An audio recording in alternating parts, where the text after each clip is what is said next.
Yeah. You know what it is. Victory Talk Podcast is back in full effect. We ain't playing games. Getting it popping out here. Episode 179. Let's get it started. Let's go.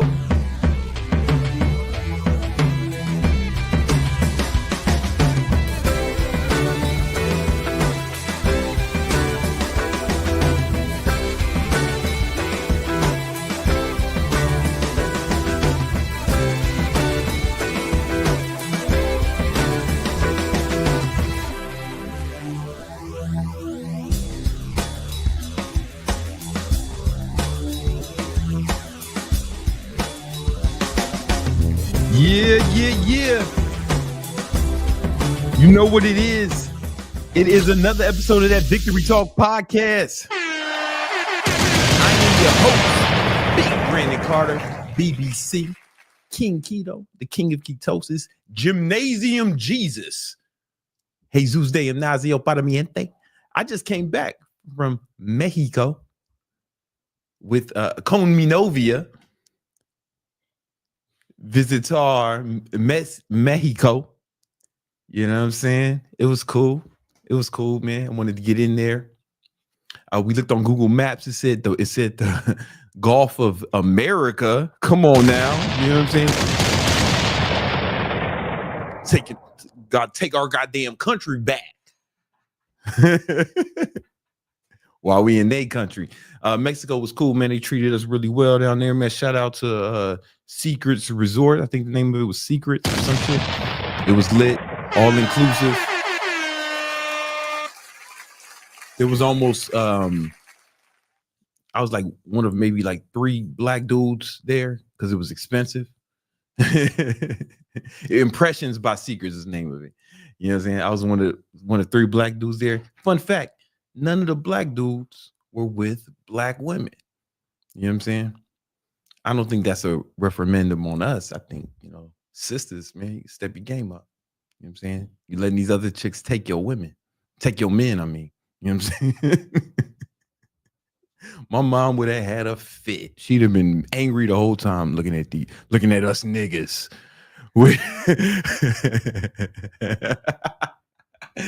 She'd have been so pissed. She likes my girlfriend though, man. But I had to be like, yo, man, Dominicans is basically black. You gotta understand, man. The slave ship stopped in Dominican Republic, all right, and they breeded with them, so she got as much black DNA as us. No condoms forever, or whatever Black Panther was talking about. You know what I'm saying? Whatever Black Panther was yelling for, he died. All right, hey. This is episode 179 of that Victory Talk Podcast. All right. I am joined by my co-host and producer, the homie Nima. You know what I'm saying? Super excited. He's running the show. Everything that goes wrong is his fault. It is. And everything that goes right is his fault. It's him too, right? I don't know. I don't even know. I swear to God, I don't even know how to turn on these cameras. I don't know none of this shit. I'm also joined by Minovia. You know what I'm saying? She's manning the super chats, enforcing all the rules and guidelines. You come in here talking crazy, you getting kicked out, banished, vanquished indefinitely. You're gonna be banned for that crazy talk. She can't wait. That's the highlight of her day, man. Fucking somebody's life up, man.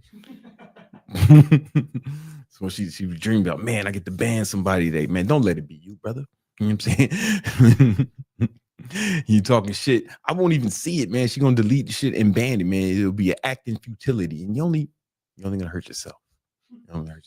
Right? She's also gonna be reading your super chats for everyone who's showing love. You know what I'm saying? All right. Hey, listen, I got a lot I want to talk about today, man. I want to talk about how, on this podcast, we talk about how to build your money, muscle, and mindset. All right. Today, we're going to focus on muscle and money. All right. So I'm going to tell you how to build muscle and burn fat simultaneously. We're going to talk all about it. That's the holy grail. That's what we all want. We all want to have less fat, more muscle. You know what I'm saying? Less gordo, más Más fuertes. Más fuertes. No gordo. All right. So we're going to talk about it. All right. And I'm going to show you, I'm going to give you the ultimate blueprint game plan to making $5,000 a month as an online trainer. Right. And I'm, I'm uniquely qualified to show you how to do that because I've helped over 15,000 people make that much or more. Like I got some students who make over $1 million with their online fitness business. We'll show you how to do that. If you want to learn how to grow your online fitness business, there's a free ebook called it's the second link in the description. It's called the 10 commandments of online training, not the 10 suggestions, not the 10 good ideas. These are commandments. You break any one of them, you go into personal training hell where you don't make no money. Because that's my hell. Like my version of hell is I have as much money as you. Just saying it, man, made my knees shake a little bit. You know what I'm saying? You know, when you like look over the edge of a building and you get that little feeling. That's how I felt thinking about having your income. This shit is spooky. Shit is spooky, man. Hey, we got one sponsor today, and the sponsor is me. we just yesterday opened up enrollment for the influencer domination, where I will take you by the hand and show you how to grow your personal brand, your online presence, show you how to grow your Instagram, your TikTok, your YouTube. All right. This is not a fucking course where it's like, hey, watch these videos, asshole, and good luck. Yeah, I got your money. I don't care what happens next. It ain't that. Right. This is a program where I work with you. Right. I'm give you all the game. And every week, twice a week, I meet with everyone who's in influencer domination program, and I review their content. I review their social medias, tell them what they can improve, and they come back later on that week, show me the improvements. And people have been making phenomenal improvements. I mean, some of this content was garbage, right? Now this shit is fucking fire. Motherfuckers are getting more followers and they're making more money as a result with whatever business they have. This is not just for fitness influencers, for anybody who wants to grow their social media in any capacity, want to grow their personal brand. I've built several 8-figure businesses off the back of my personal brand, right? Personal branding is making people fucking billionaires, not millionaires, billionaires. Kylie Jenner is a billionaire off the strength of her personal brand. You know what I'm saying? Off of social media. I ain't never even heard this chick talk, right? But I know she a billionaire, you know what I'm saying? Off the strength of social media, right? That's just one example. I mean, this is the shit, man. This is how I get paid speaking events because of my social media, right? This is how I'm able to build businesses. This is how I get free shit all the time, everywhere I go. You know what I'm saying? People just send me shit. I'm like, all right, cool. Show you how to do it and how to make money off of it, right? So you can join right now. The link is in the description. Enrollment will only be open this week, right? Then we close the card again because I got to work with everybody who enrolls. Because remember, I can't just let everyone in because I'm working with everybody personally. All right, it's super affordable. It's only like $100. Fucking crackhead prices. You know what I'm saying? I can charge so little because I am already rich. All right. All right, so let's get into it. A lot of you guys want to build muscle, right? And you've gotten into the habit of trying to build muscle and burn fat at the same time. I'm gonna show you guys how to do it. Let's get into it.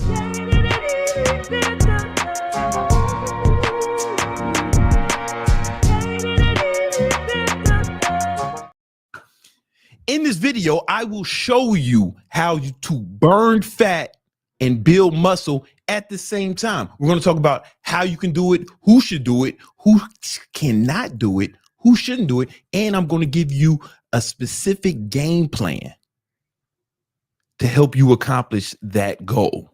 All right. Now, the game plan is not clickbait.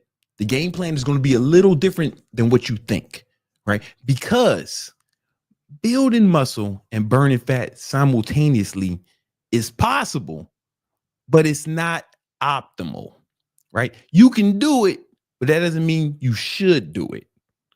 for a few reasons. For one, let's look at pro bodybuilders. These guys are on all types of gear and, you know, PDs. They have the best coaches for their training, right? They have the best coaches for their diet. These motherfuckers will weigh the sauce that they put on their food, right? They're meticulous about every macro. They're doing everything to the highest possibility, right? They're exhausting all resources, and they have elite genetics. To be a pro bodybuilder, you got to have elite genetics as well as gear, right? Because gear ain't magic. I know people on gear who look like trash. You know, you got to work super hard. You got to work not only hard, you got to work smart, and you have to have elite genetics, and you have to be on gear. Think about that guy. Those people still don't try to build muscle and burn fat simultaneously. Why? Because it's not optimal. It's possible, but it's not optimal unless you fall into a few distinct categories, right? So the people who can build muscle and burn fat simultaneously are people who just started working out. If this is your first year working out, year one in training, you can for sure burn fat and build muscle simultaneously. Because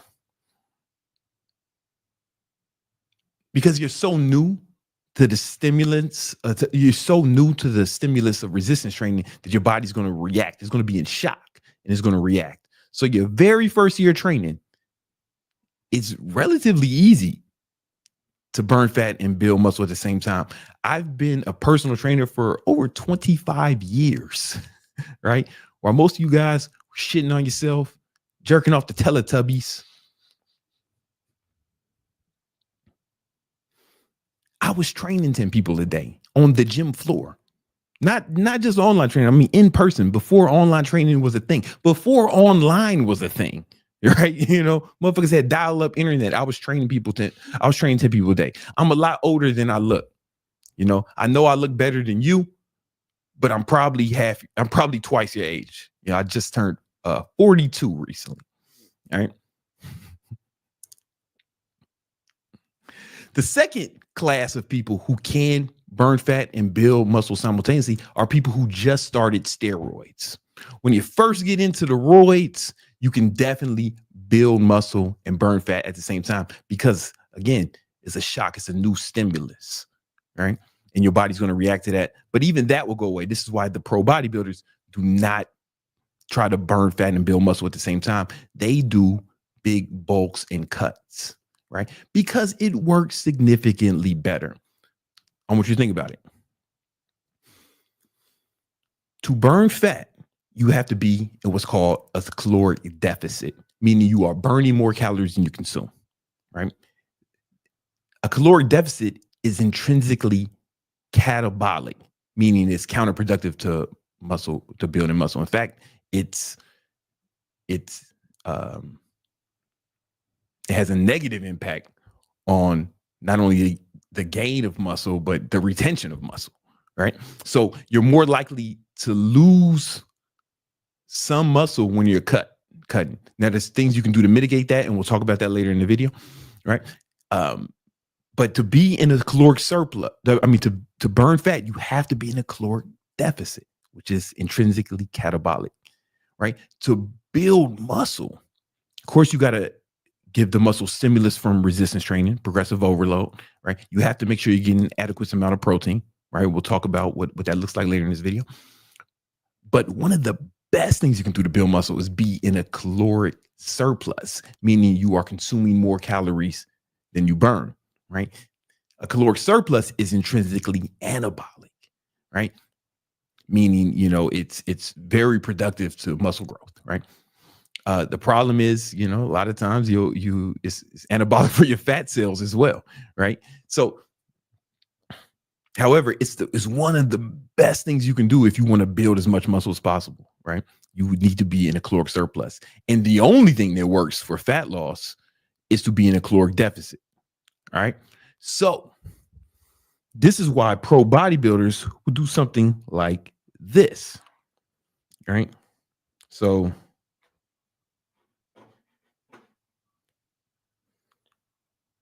this is where they look.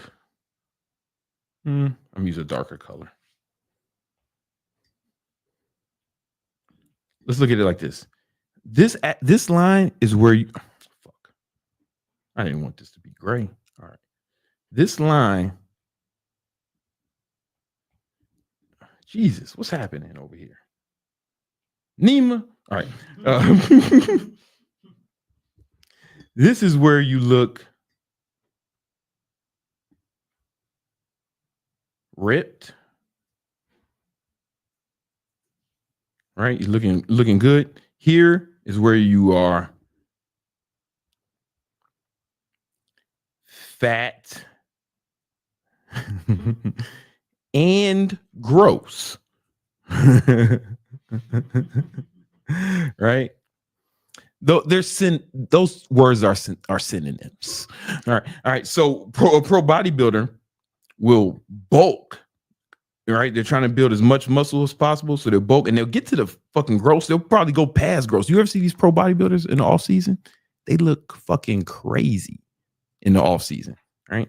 And they stay here for like six months, maybe, right? Then they start to cut, boom, and they peak for a show. They peak for a show, right? Boom. Then they do this charade over and over again, right?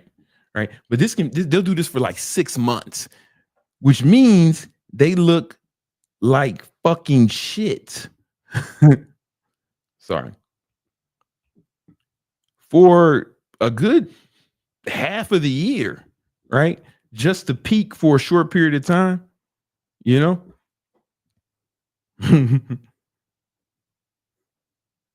Where they look good. Well, okay, this is not accurate. Let me redo this. So maybe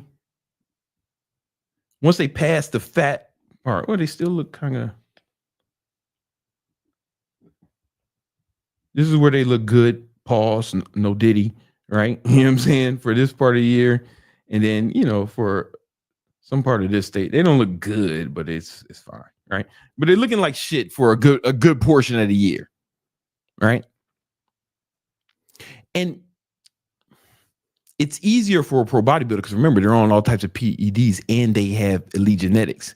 Therefore, they'll put on more muscle during this phase than you and I will, and less fat than you and I will, because they're on the PEDs, right? Full disclosure, I am on testosterone replacement therapy right now. So, I'm 42. I'm on testosterone therapy. So I won't look as shitty as you. You know what I'm saying? I'll put on less fat in a bulk, and I'll retain more muscle in a cut, right? I'm assuming you're natural watching this, all right? But it's still not the same as a pro bodybuilder, right? Because they're taking way more testosterone than I am.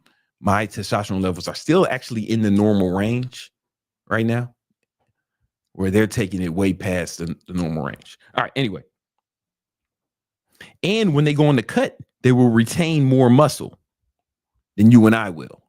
Like even me on TRT, because it's low dose of testosterone, right?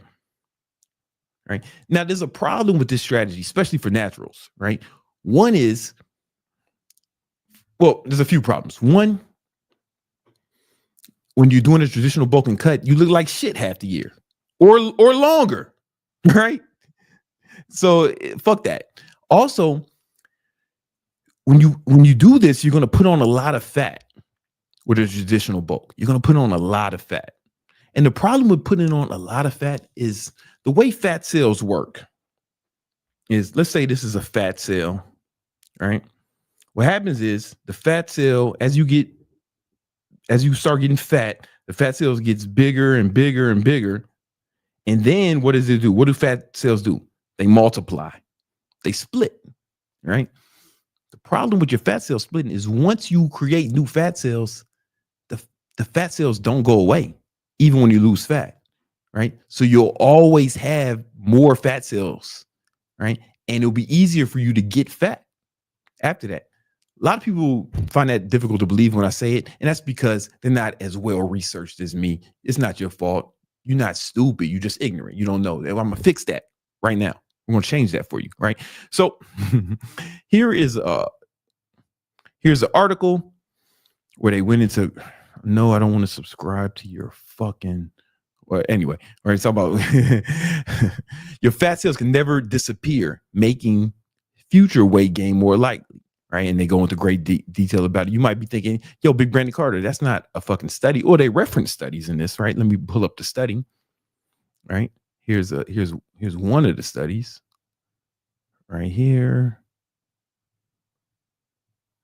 Where's it at? What the fuck? All right, here we go. Wait, give it a second. Let it load.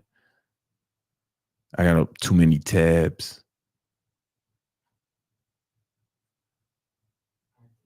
It's acting crazy. All right, let me close Google. Let me close Chrome. Fuck you, Chrome. This is live. This is why a lot of people don't do the podcast live. Because of shit like this. All right, let's try this again.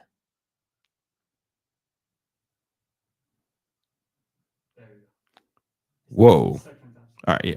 So here's the study where they went into the dynamics of fat cell turnover in humans. You can go read this shit on your own, nerd, right? Or you can just trust me. I'm an expert, right? Or here's another study.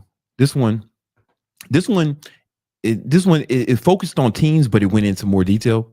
The number of fat cells you have as a teen linger for a lifetime. That's because fat cells are going. But let's go back here. Go to the bottom, right? If you are overweight and you lose weight, you still have the capacity to store lipids because you still have the same number of fat cells, right? So when your fat cells multiply and you grow more, because that's what cells do, right? Cells multiply, right? You know what I'm saying? It'll be easier for you to gain fat in the future, right? This is why it is so hard to keep weight off, right? So that being said, because we know fat cells never go away, right? Unless you get liposuction. Right, you suck the fat out of your body, right? You're gonna have the same number of fat cells. All right. So here's what I do instead. Right, this is what I've been doing for decades, and this is what I have my clients do. Right, and it's a way where you can burn fat and build muscle, not simultaneously, but over this. Let's say this is a year period. Where we talked about the pro bodybuilders because they were peaking for like their show, right? Over this same period, you can build muscle and burn fat while not looking like shit half the year, right?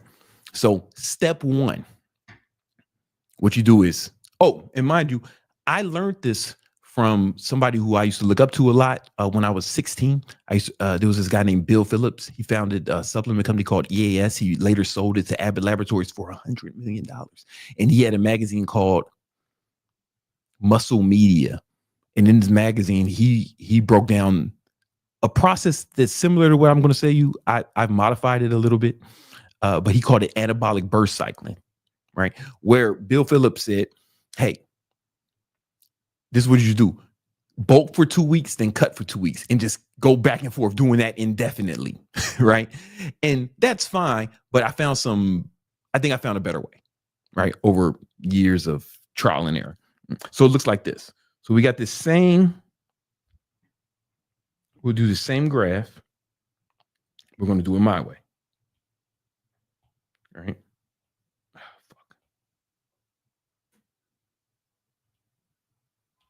Right. So here's the Jesus. Here is the fat and gross line. Right. This is where you're fat and gross. Right. Here is the ripped line.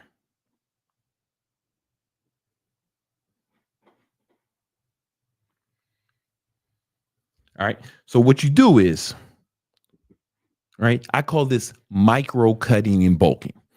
Very first thing you need to do, right, is get as lean as you want to be. So go on a cut. whatever. We're going to start with a cut. I'm assuming you fat and gross. That's why you want to burn fat and build muscle at the same time, or you skinny fat. First, we're going to get ripped, right? Get as lean as you need to be. I don't care how long it takes, right? You know, if you are fat, we need to cut. And there's a few reasons why I believe you should start with a cut. One, it's way easier to lose fat than it is to build muscle. Like on a it's way easier to burn fat than it is to build muscle on a biological level, right?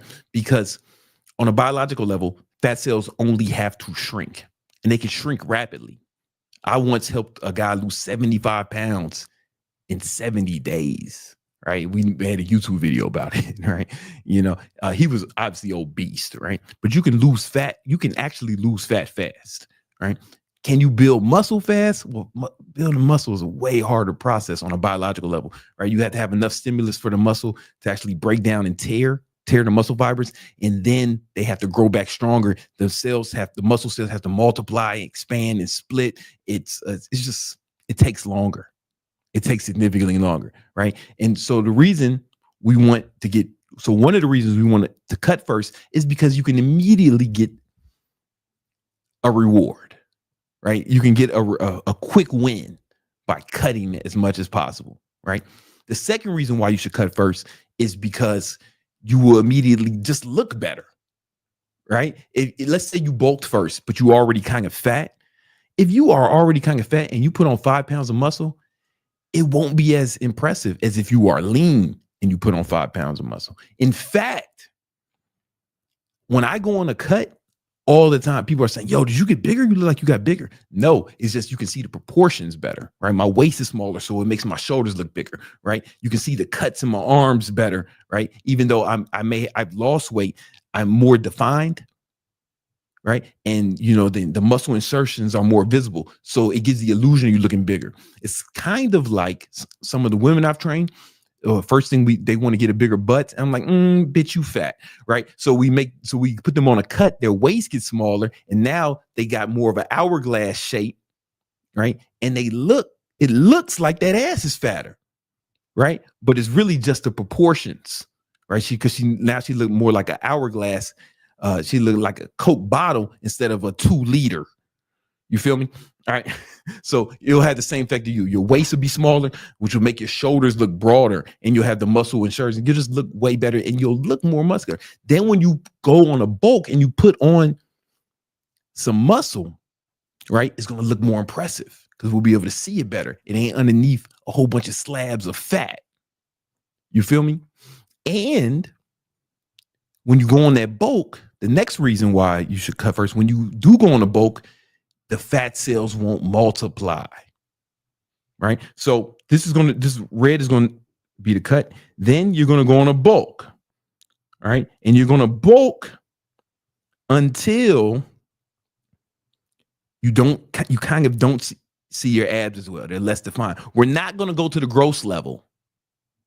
We're going to go to we can't see our abs as well. Then what are we going to do? We're going to go straight into a cut again.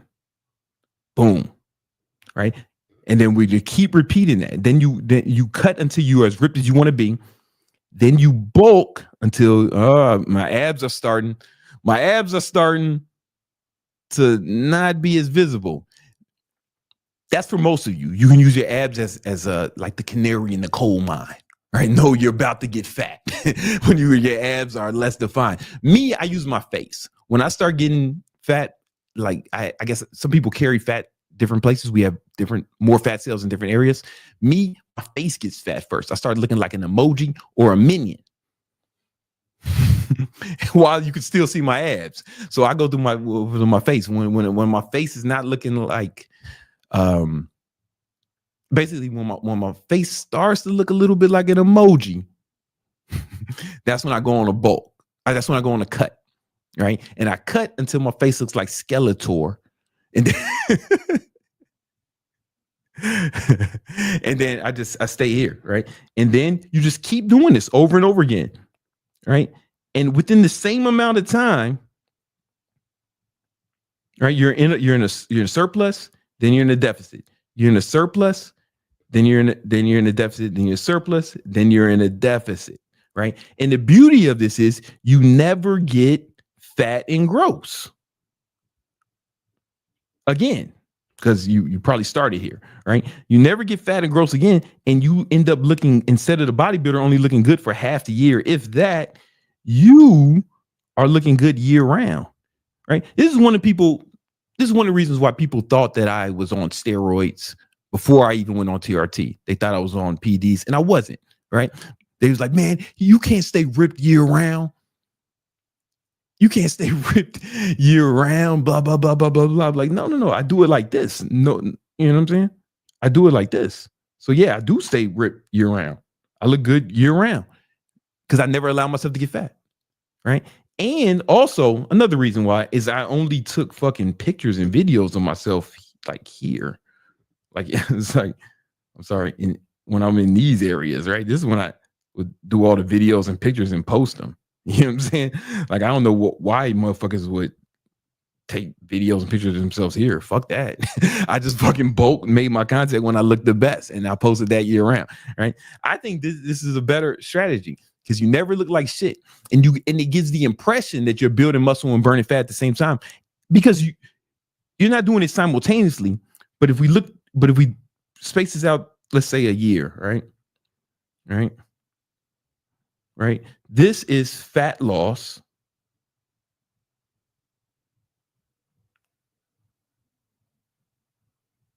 Right? This is muscle gain. Oh, my fucking pen. Sorry.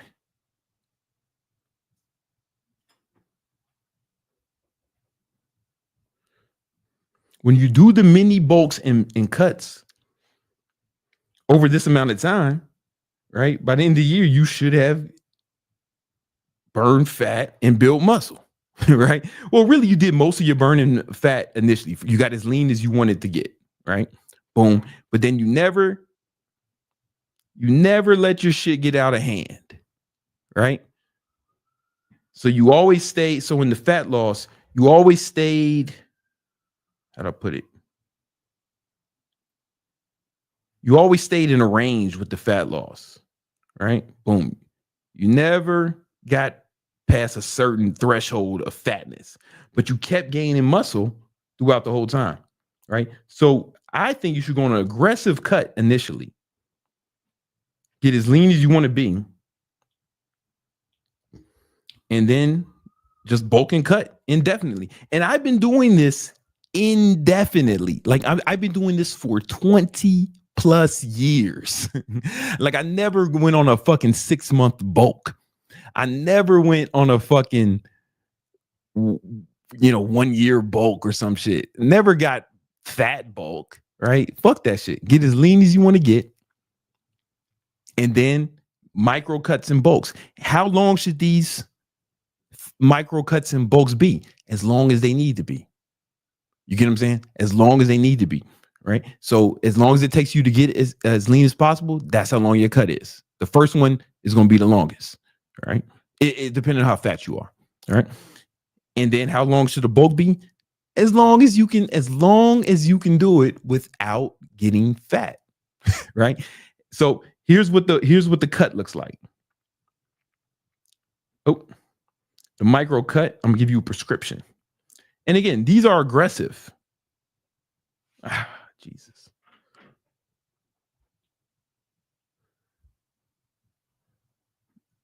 I don't want to use blue. Make it micro cut.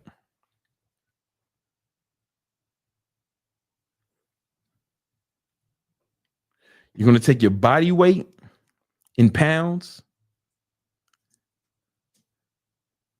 times 10.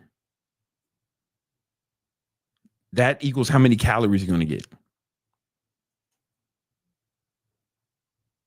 You got to track your calories for this to work, right? That's how many calories you're going to get, right? So if you weigh 200 pounds of fat, it's 2,000 calories. You might be thinking that's too little.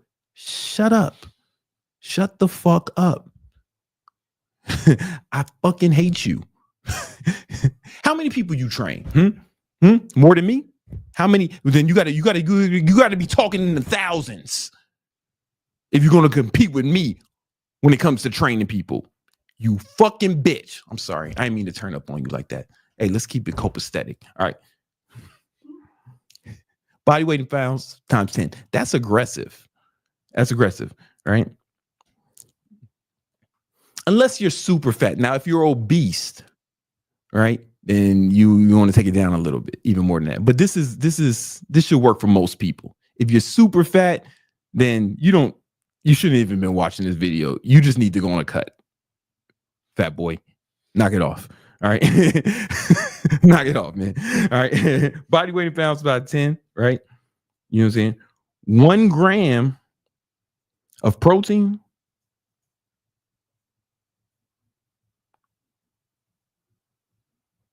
per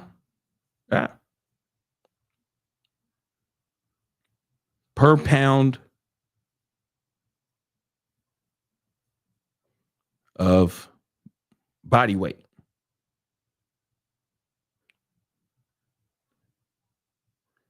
I know some of you guys are going to say, I watched the YouTube video that said you only need 0.7. Shut up.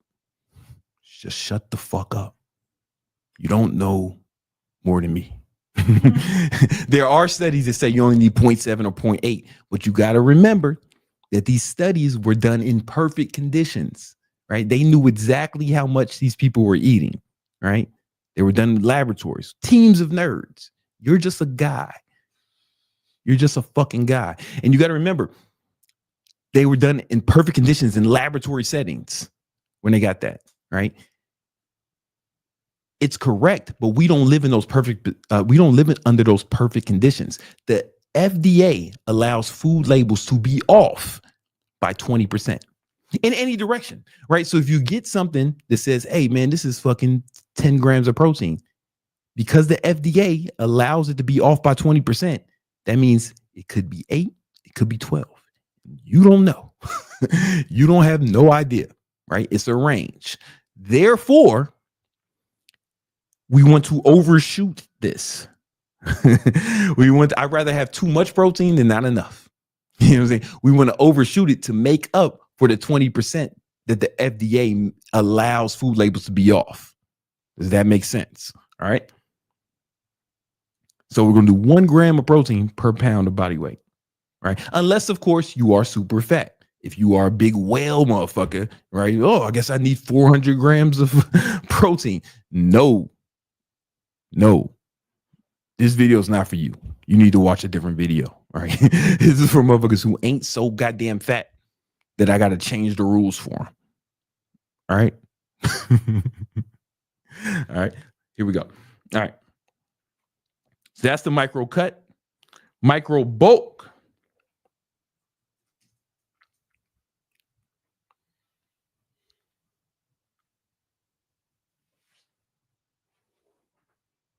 Micro bulk.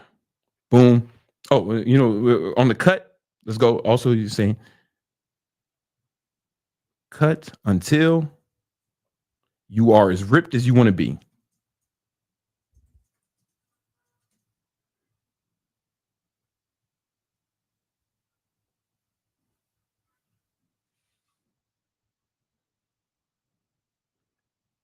And depending on how fat you are and how diligent you are when you're tracking, it can take longer, right? This could be 2 weeks for some of y'all. This can be fucking 2 months for some of y'all. This can be fucking 4 months for some of y'all. The first one at least, right? It depends. The micro bulk. Oh, also, this protein will help mitigate muscle loss, right? Getting a pound of protein, right? During the cut, right? Okay, micro bulk. You're gonna take your body weight in pounds times 20. And that's how many calories. Again, that's aggressive too. Boom. Body weight in pounds times 20. All right. Same. 1 gram of protein per pound of body weight.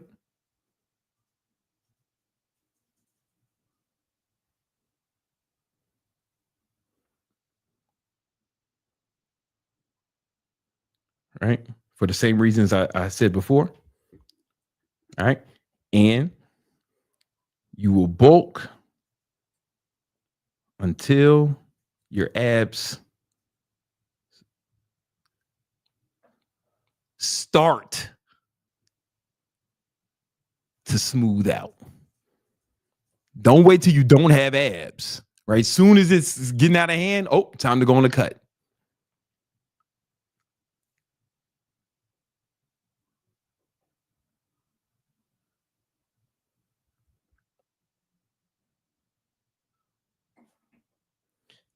And there's a reason for this, right? Because most of you guys, almost everybody has a six pack. You have abdominal muscles. They exist. You just got too much fat on them to see, right?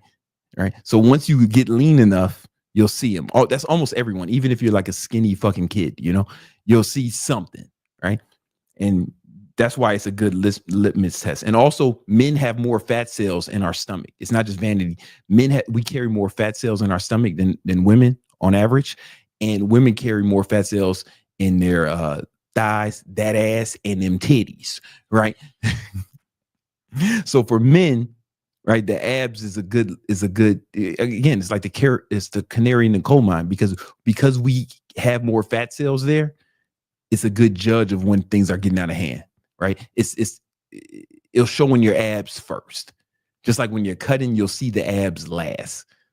So you guys will say, man, I got the first two, but I ain't got the last two. That's because men carry more fat cells in that area, right? So those are going to be the last to go, and they're going to be the last ones to come in, and they're going to be the first thing to go away, because that's where we carry more fat cells. So it's actually like scientifically, it's a good litmus test.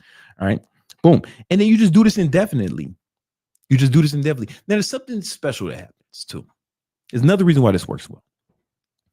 Anybody who's done a bodybuilding competition or had to cut for an event, we all notice that you seem to gain weight faster after it, after the cut, because there's an anabolic response that happens when you go straight from a deficit to a bulk, right? Your body it's almost like it sucks up the nutrients, right? You are way more insulin sensitive, which means your body can utilize nutrients more effectively. Once you get lean and you've been on the cut, you're way more insulin sensitive, right? When you're fat, insulin sensitivity goes down, meaning your body does not utilize nutrients as effectively, which is why motherfuckers get fat, right? So there's something about this, man, that when you come off a cut, you can bulk more effectively, right? I know a lot of people like to do reverse dieting and all this stuff. There's nothing bad about that, right? But I ain't never did that shit. I just fucking bulk and cut. And I did it. I've done it. I've done this for 20 years. You can do this indefinitely. I've been doing this for over 20 years, just going straight from a bulk straight to a cut. I'm never doing maintenance. I'm never maintaining. I'm always bulking or cutting 100% of the time, right? And the beauty of this is you'll probably be bulking and cutting for the same amount of time as the guys who do those big bulking cuts. It's just spaced out and you never get fat, right? They're just shorter ones. And you can do this indefinitely. I'm telling you, I've been doing this for over 20 years in a row. All right. So give it a shot. Try it. I promise you, you'll thank me later, right? Even though you're not building muscle and burning fat simultaneously, over the course of a year, it will be as if you did build, you have burned fat and build muscle. All right. All right. We're going to get into the market update in a second. Oh, okay. Hey, again, okay. Not only has this worked for me, but it's worked for tons of people I've trained. I also train trainers, right? If you are trying to learn how to grow your online fitness business, I have a free ebook called The 10 Commandments of Online Training. It'll show you exactly how to do it, how to build how to build your online fitness business, even if you don't have a big following, even if you're not certified, even if you don't have a lot of experience. It's free. The link is in the description. I've helped over 15,000 people grow successful online fitness businesses, and this ebook will help you do the same. Click the link in the description. All right. Before we get into the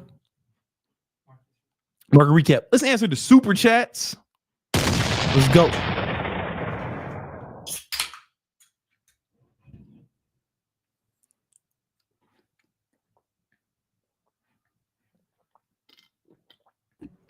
We have Players Lounge. BBC, do you think more time equals success when it comes to trading? I've realized the less time I spend on trading, the better I've got. Yeah, most people overtrade. You know what I'm saying? Most people overtrade. Like, we're gonna talk about it later when I bring Greg on. But when I trade with the Victory Trade people who in our group called the Victory Trades, where Greg gives them their the trade alerts, and we trade live in the morning. And I usually do about 2 trades during that morning, and I've been averaging. I don't even want to say it, man. They ain't gonna believe it. They ain't gonna believe it. But the people in the Victory Trades know what's up. You know what I'm saying? Like I average 2 trades a session, but I'll be I might be at the screen for like 2 hours. Just waiting for the right setup. Right. You know what I'm saying? So if you're more discriminate, there was a time I limit myself. All right, I can only take 2 trades. If I can only take 2 trades, they better be good ones. And you end up taking better fucking trades, putting the stacking odds in your favor. But if you're willing to trade as much as possible, then you will trade as much as possible. So I think it's good to put some limitations on yourself. What else we got? Oh, if you guys want to join Victory Trades and trade with me and Greg and get Greg's trade alerts, just join our Discord. We have a free Discord. And there's free trades in there too. But when you're in the Discord, just hit up Young Candlestick. Tell them you want to join Victory Trades. Who point you in the right direction. All right, what else we got? We have Matthew with $2. He asks, when's the Brandon Carter app coming out? I don't know. I haven't put much thought. I've had apps in the past.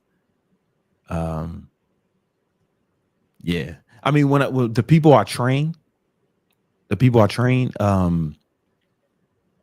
have an app where I train them on it, but it's not like a public app. What else we got? We have Mohammed. Where have you been? Hey man, you know what I'm saying? Listen, I can't tell you, but it's all gonna make sense soon, man. I've been on a special mission, working on something special. You know what I'm saying? It's coming. It'll all make sense soon. We have Abdullah. Mm-hmm. We made 19% on 60K last year trading. Work IT with CS degree. Pay 72K doesn't drain me, so I have time for more. Trading feels too slow. I feel stuck. Yo, holler at us in Victory Trades. First of all, those are good gains. 19%. That's what's up. You beat the market. Join Victory Trades. Hit us up in the Discord and talk to Greg. Man, Greg will point you in the right direction. All right. Any more? Yes, we have TT Velez. What's the longest you've gone without sex? I've been abstinent for 6 months, focusing on my grind. When do you think I should get back in the game? I don't know. The longest I went was like 17 years, Like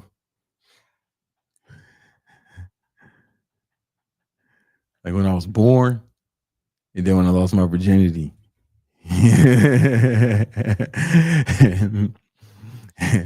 That's the longest I've been, you know what I'm saying? I've been getting cracking since then. For 6 months of abstinence, no, I never been that long. Like since I've been sexually active. But you gotta do what works best for you, man. If it's working, man, listen, sex is not something you need, it's something you want, right? So like, it just depends on, what you got going on, and they can fit to your lifestyle, if you got other priorities, and you got other priorities, and that's fine.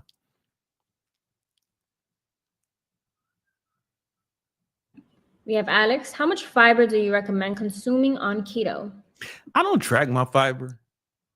I mean, I track everything I eat, and I guess I could look at my fitness pal and tell you exactly how much fiber it is, but it's not something I fucking look at. You know what I'm saying? Yeah, you don't have to think about it that hard, bro. You know what I'm saying? Like, you don't have to think about it. I eat like green vegetables, and there's fiber in that. But it's not something that I like go out of my way to track or think about even that hard, So I never had constipation issues with this shit. I shit regularly every day. You can set your watch at the same time. You can set your fucking clock to it. You know what I'm saying? What else? Sucio. We have Scoop 2427. BBC. How will this affect performance in the gym year round? It's fine. You talking about micro cutting and bulking? It'll be fine, man. I mean, in the cut, you might not have as much energy as you do during a bulk, right? But that's like normal. You know, that's normal. And because you're in a caloric deficit, right? But it's fine. I mean, it hasn't affected my performance. My shit is fine. You know, I'll tell you, it's dope. This is like, hey, guys, let's talk about getting this money now. We talked about business. Let's talk about money. Market update with Young Candlestick.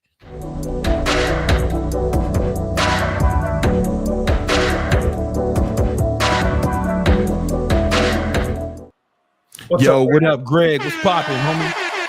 I was just about to say, another way that you can burn fat and build muscle at the same time is to get trained by Brandon Carter here. Come on now, because you did it.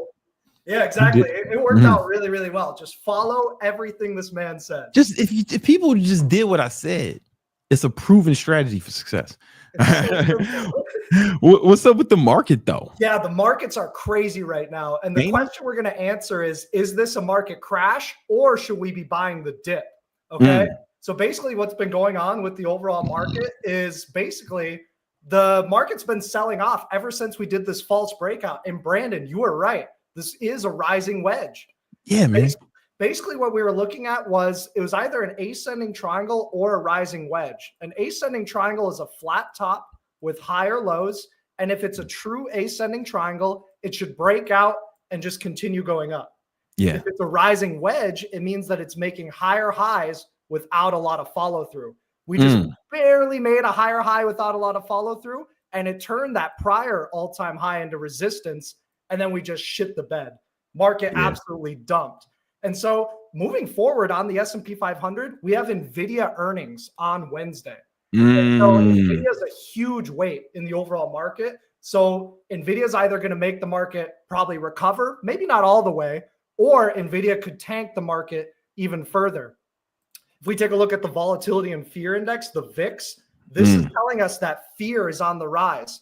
I had the fear and greed index pulled up earlier, but basically what's going on right now is there's a lot of fear in the market. People are scared. People are hedging. They're selling their stocks. They're either buying put options on their stocks or on the S&P 500. They're buying inverse ETFs. So if the VIX continues to break out and like hold above 20, the market could potentially see a bigger drop. I don't know if the market's going to go through a bigger sell or not, but I wouldn't be surprised if maybe we sold another at least 2%, but I wouldn't be surprised if we sold another 4 or 5%. I do think that that would be a great buying opportunity. Not financial advice. I'm just saying I'm going to be buying heavily in the zone of SPY 580 to 560. Okay. This entire big ass gray box. But when it comes to the market, the swing trades are a bit more inconsistent right now. There's been gaps everywhere. Gap up, gap down. So it's really tough to position, but day trading has been fantastic lately. So this is QQQ, NASDAQ falling a little bit more than the S&P 500. And actually even today in victory trades, I alerted a trade that said, hey, NDX, NASDAQ, if you can close above this zone, give me the max profit. So basically I had to risk minus $385 to only make 115. Why the hell would I do that? Well, there's a very, very high probability that the NDX was going to close above that level. So it was another huge trading day trading NDX. So you can basically just place some of these trades and say, hey, if you finish the day above a certain level, you can risk a certain dollar amount. And if it closes above that level, boom, hits the max profit. It's basically being an option seller instead of trying there's daily options now on QQQ. Yep, there's daily options on QQQ, daily options on NDX. And I just want to preface, why did I take that trade? Well, there's a very high chance that the market was not going to have another huge down day. Sure, it could have a down day, but when it's down 1, 2, 3, 4 days in a row, it's very unlikely to close near that level. And so also I was zooming in on the faster time frame, and you can see there's what's called a liquidity sweep. What does that mean? Do you see it? So there's this flat support level. We touch it, we bounce, we touch it, we do a tiny bounce, and we flushed it. If it's a true breakdown, it should flush it and stay underneath it. What happens when it reclaims it? That's when I put out the alert. Hey, this is likely going to be the low of the day or close to it. And so it's really just important to understand that when is it time to swing trade? When is it time to day trade? This is great volatility for futures trading, for swing trading and trying to buy calls on stocks short term. It's not that environment right now. Another reason why it's kind of like a risk off environment is because of Bitcoin. Bitcoin started to break that range finally. Right. And Brandon, you've been on top of this, calling Bitcoin a scam. But basically, Bitcoin was trapped in this range for a long period of time. You can see what happens when you make a higher high without a lot of follow through. It zips back into the range, and now it's starting to break down. I think that there's a round trip trade coming up on Bitcoin. I think that you could, if you got balls of steel, you could short it and maybe take it down to Bitcoin 75K. But then if you're a longer term investor, maybe that's a potential dip buy point to see if you can't get a rally in Bitcoin. It's kind of similar to the S&P 500. Maybe short first, wait, then buy the dip and ride it back up. Another reason, another thing to consider too with the overall market is we're going to see who's actually the long-term investors. People say, oh yeah, I'm a long-term investor. Market goes down for 4 days, they sell. That's why you want to focus on, for investing, dollar cost averaging. Buy a little bit every week. You're going to get some at high prices. You're going to get some at low prices, but you're not going to perfectly time up the market. Once the market gets oversold into these critical levels, then you can do bigger lump sum investments. And that's potentially a time to maybe dip just a little bit into margin if you're a youngster. I'm not condoning that, but that the time for margin is not when the market's at all-time highs, but after it's sold off a lot. Because that's when you need the cash the most. That's where you can get the greatest return on that cash. Okay. So one other thing too, when it comes to trading, is a lot of people have big egos. They don't like being wrong. And I get it. I don't like being wrong either. But when it comes to trading, do you want to be right or do you want to be rich? And so when it comes to trading, you need to find at what point am I going to be wrong on a trade? So I just briefly want to touch on just a few tickers that I was slightly wrong on and that I had to manage risk on. So oil, I was expecting neutral / bullish on oil. It did bounce. The red line represents my average cost. And so I had some chances for some profit. But yesterday, or I guess today, oil had a bearish move. One of two things is going to happen. Oil tends to be inflationary, meaning when there's high inflation, you should see higher oil prices. So one of two things is going to happen. Oil's going to catch up and inflation's still going to be high, or inflation's going to come down and oil prices might drop. And that would be a little bit more recessionary. If oil gets too low, there's just not enough demand and demand for oil to actually move the transport system around. Another thing you can look at is the transports, the IYT. This is the transportation index. It needs to hold right at this trend line. Otherwise, if transports break down, that's a leading bearish indicator. Okay. And that goes for other like big cap tech stocks like Microsoft. I was long on at about the 408, 409 level. Got a good bounce, but once it starts to break support, you just got to quick cut the loss. Just get out, reevaluate. Your mind is really clear once you're in cash. Okay. Some other stocks that I've been talking about, though, have been Nike. Nike has been a value play. Nike's been outperforming. So you know you're in the right stocks if your stock is green on the day when the SPY is red. Okay? Just a quick, easy, simple analysis of relative strength. Okay? For a while, DraftKings, this is a good accumulation zone down here. It runs up into the Super Bowl. A lot of people placing Oh, yeah. Yeah. That was a good exit point. The Super Bowl. All right, it's done. So that's something we gotta remember that. Yeah, for next that year. play, man. Let's see if that's a seasonal thing. You know what I'm saying? Yeah. No, definitely. That might just be the play, right? Like put it on the monthly real quick. Yeah. So DraftKings, its fair value is about $49 a share. And so on the monthly, it had the chance for a bigger breakout. You could argue this is like a old flag pop, maybe cup and handle pop, but it couldn't hold the prior structure. And that just spells to the weakness of this market.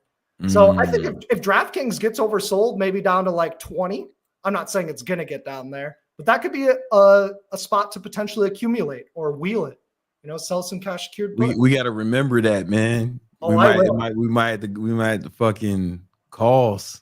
I definitely will. I'll remember next year. I'll make sure to let you and Victory Trades members instead of betting on the Super Bowl, let's bet on betting. Seriously. Well, you know what I'm saying? Seriously. I mean, there's a lot of people gambling out there, and DraftKings takes a cut off of each of those gambles. Yeah, let's bet on betting.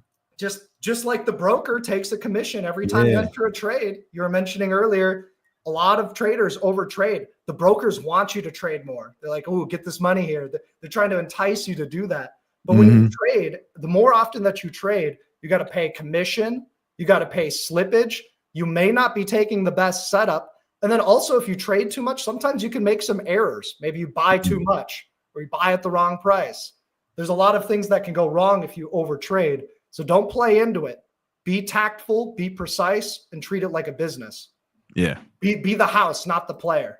And that comes into option selling. Another thing that has done really well this year has been natural gas. And this was a good, clear breakout. What happens when it breaks out, holds, that's clean. It's not the perfect thing, but if natural gas could potentially sell off, that offers some entry opportunities. And yeah, I have a few other things to talk about. If you ever want to like hedge or protect a portfolio, you could consider putting a lot of your money in like bonds. So something like SCHO, it's government bonds. It's boring, but it pays 4.2% a year.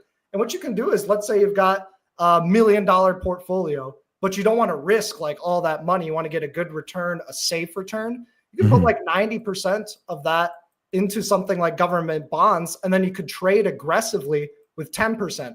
That way, no matter what happens, you're a bad trader, things go wrong, the worst you can lose is 10% of your portfolio, but the 90% in these government bonds are nice and stable.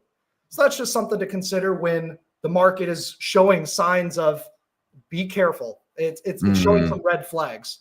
I put a huge caution flag on the market right now. Okay.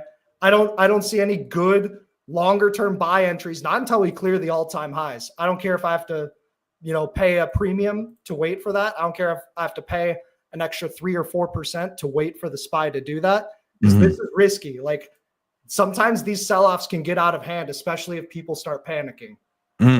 So, and that's where day traders can make a killing. So you need to have those skills built. All right? Yeah. Do you have any stocks? Yes. What's up? First of all, just what's up with Hims? What happened? Yeah. So it dropped like 20%. So we first talked about Hims on the Victory Talk podcast down when it was at 14 and 15. And we wheeled Hims for a while. We wheeled Hims from 14 to 20. We wheeled Hims from like 24 to 26. Hims took off. And so the boner pills, it's like, they also went off because they started slinging that Ozempic. Oh, no way. Okay, you can get Ozempic off Hims, man. Oh man, they're doing everything that's hot right now. Yeah. That probably helped cause that squeeze. They also got the hair pills, right? Yeah. So Hims, parabolic move. This is what happens when stocks go straight up. They can come straight down 50% from the highs. My fair value target on Hims was $30 a share. So I did miss this entire rally. That's fine. There's other stocks and things to catch. But what we have here is we have an oversold sell-off and we got a doji day. So what it's saying is we're indecisive after earnings, after this big run-up. It's kind of a goofy location. Maybe there's a short-term trade if you break above today's high, long. Maybe there's a short-term trade if we break underneath today's low, short. I would say maybe if it got a few more down days, maybe down to like 26. I'm not saying it's going to get down there, but that could be an area to sell cash secured puts and wheel it again. Okay? But for now, this is a really, really risky stock. It's a great day trading stock, but you got to be super careful on your swing trades with this. You see that gap? Look at this gap. There's nothing you can do about that. 26%. If you were long into this day, you were fucked. Okay. So, Axon. Axon. Yes. I was actually gonna now bring it up. we called this out like fucking last year, and Yeah. it went crazy for us. Oh, hell yeah. You called it out at 330. Yeah. And from that point, stock went up 114%. Come Then on, man. But then look at that. This is a great example of what happens when you break all-time highs, but then turn it into resistance. So here's our high. Here's our high. We break it. Then we start to turn it into resistance. Boom. Axon gets crushed. You see big red bar. Big red bar, but less big. Big red bar. Smaller red bar. Then today you start to get a little bit of a hammer candle. Right. And if you look back, that's like close to it, like it filled the gap. Yeah. Do you think that's a good buy point? Yeah. So here's the thing. I actually think so. posted this in the Victory Trades trade ideas. I'm not going to gamble on earnings today, but there's a good chance Axon bounces. Guess what? Axon bounced already. Oh, really? Damn. Yeah. Oh, they had earnings today. You called the trade before it even happened. Damn, I didn't even know. That's what's up. Yes. Yeah. So that's pretty much it. I mean, this is the body cam footage for the police officers. I don't know if you guys have seen some of body cam footage. It's really no, I seen it. Yeah. I've been trying to stay off it. yeah. You know what I'm saying? I don't want to be on the body cam. Yeah. You don't want to be out there. You can. No, I don't want to be on the body cam, man. Yeah. But yeah, this is like a good buy area for me. Like, I think it's okay. I give this a neutral / bullish rating for now. Something is concerning about the nature of this sell-off. Maybe it could probably get like it already is up, 16%. Maybe it could rally another like 15 to 20%. I would just need to wait for a new setup on this. Otherwise, maybe you could dollar cost average. But I don't know the fundamental value of this stock off the top. All right. I also had a stock that looks similar, like it might want to do the same thing. Shopify. Oh, interesting. I haven't checked it out in a while. Let's check it out. Shop. Man, this market's just riddled with false breakouts. Right? You can see it like kind of like breakout. This day it held with this little wick right over here. Yeah, it bounced off that. This is a really tricky chart. I would keep an eye on this trend line. I would say if today holds, this could be the low. If today doesn't hold, it could break a bit lower and test 90, which is the gap from earnings back in mid-November. Okay. And that price is 90. So 90 would be the dip buy. Otherwise, you can buy it right here, right now with this hard stop underneath 106.84. All right. Berkshire Hathaway. Ooh, BRK. Buying the market. Defying the market is right. Holy shit. And define this sector too, right? XLF. Holy shit. Look, because Buffett got into cash at the right time. Yeah. Financial sector is really, really interesting because we kind of have this range and it broke the range and then zipped back up. It kind of looks like a liquidity sweep. So I would be neutral / bullish on financials with everything else being equal. We actually caught a really nice trade on JP Morgan puts in Victory Trades. We bought puts yesterday morning and JP Morgan just had a lot to give up and it was showing an opening range breakdown. So let me just draw this out. You buy puts, that makes money as stocks drop. It drops, does a little bear flag, and this morning we get a drop. I exit out half, and then I exit out the last half at the same time as the NDX Iron Condor, or the whole credit spread. So when it comes to financials, I think it's like a short JP Morgan, long XLF could be a pairs trade. Goldman Sachs showing a bit of weakness, but Goldman Sachs is one of the better banks. It gets tricky. I don't see any like trade setups, but it's just kind of like, I'm going to note. But Berkshire though. Berkshire is nuts for BRK/B. Now, I'm not saying this is a top. I'm just saying that is a bit of a topping formation when you have a big move up and then kind of a doji, but it looks like they had a really good earnings report and the market loved it. You can kind of see that high base breakout. That's very nice. That's a clean breakout setup.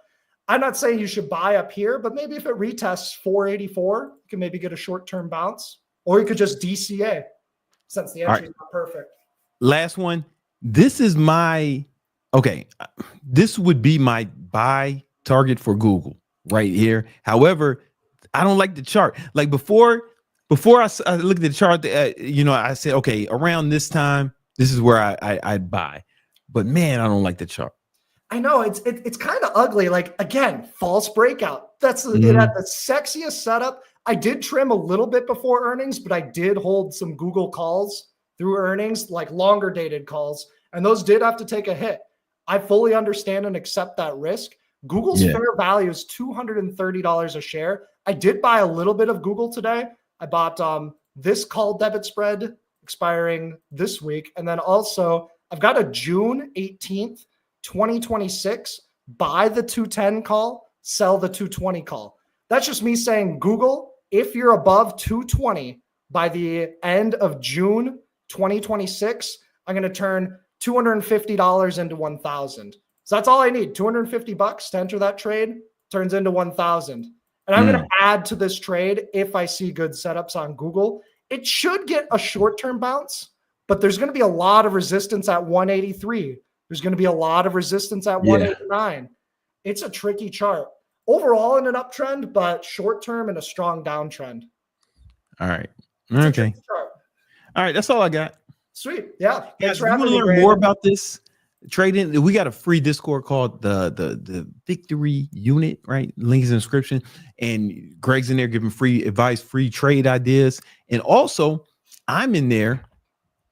I'm in there giving advice every day. I also have I have a bunch of free courses in there. I got a free course called the Baller Mindset. It's all about, the mindset you need to build to get rich. It's really dope. As far as money mindset concerned, I think it's the best course on the internet, and it's free. I have a free fat loss course called what the fuck is it called? Direct Hit. Right? It's like Insanity, but it's like heterosexual, and right. But it's just like I feel like we needed one too, and it's all good. And and also, if you want to trade with Greg and you want to get Greg's trade alerts and trade with us every morning, right at the market open, when you're in the Victory Unit, just hit up Greg and say you want to join Victory Trades, man, and he'll point you in the right direction. All right, sweet. Thanks for having me, Brandon. Appreciate it, man. See you in the morning. Yep. See you tomorrow morning. Right. Peace. We got some super chats.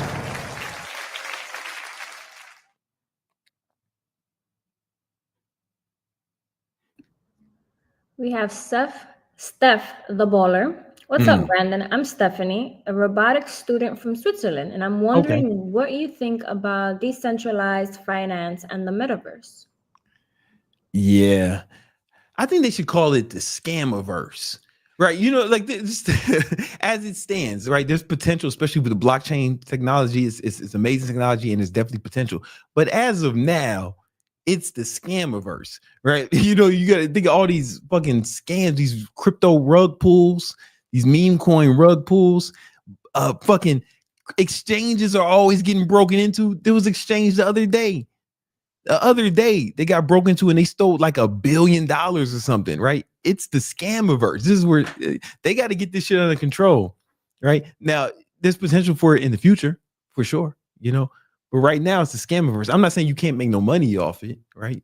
I know people who made $1 million with NFTs, a legit scam, like a real scam. They made a lot of money trading them, just buying them and selling them and trading them. I know a motherfucker who made $1 million fucking with the scam. I'm not saying you can't make money with the scam, but you just got to understand what you're doing. It's like going to a casino, right? It's a scam, but it's a scam.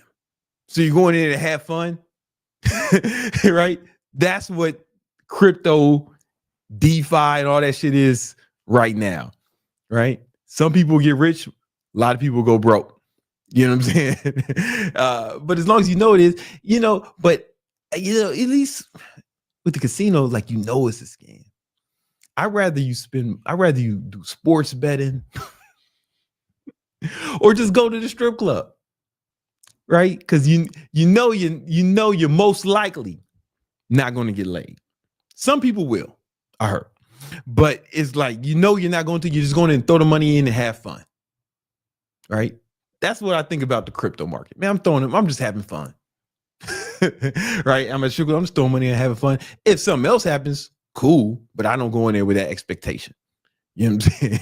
Because it's the house of scams. The metaverse. Remember, man, they was talking about we was gonna be living in that shit, and they get, everybody was, listen, man, people don't fuck with VR or none of that shit. Like nobody fucks with it. They've been trying to push this VR shit my whole life. Since I was a kid, they were talking about virtual reality. I'm 42. People still don't fuck with it. Apple couldn't make it work. They stopped making the Apple Vision because nobody wants to put a computer on their face, man. Right? Nobody wants. I got the Quest Pro. Everybody I know who has the Quest, none of them use it every day. I have not met one person who's habitually using their fucking Quest every day. It's fun. It's cool. I work out with it sometimes, but I don't know one soul who uses that shit every day. Until we start seeing people strapping computers on their face in the wild, it's an idea, a theory. It may happen someday. You know what I'm saying? But what I really think is the real verse is going to become more metaversy. You know what I'm saying? Like, I think you're in robotics. I think that's dope. I think when they start putting AI in robots and shit, I mean, I think bringing the technology into the real world instead of us going into the fucking technology world, right? I think we're going to see more of technology come in the real world, right? Off the screens and in real life. Right now, everything's on screens. Like you're watching this on a screen. We use AI on screens, right? That's always going to exist. But there's going to be, I think there's going to be more of it in the real world, right? Autonomous cars. I've been in an autonomous Uber before, right? I think that there's going to be more of that shit. I think there's going to be robots doing shit, and this is how we will know when this shit is going to get real.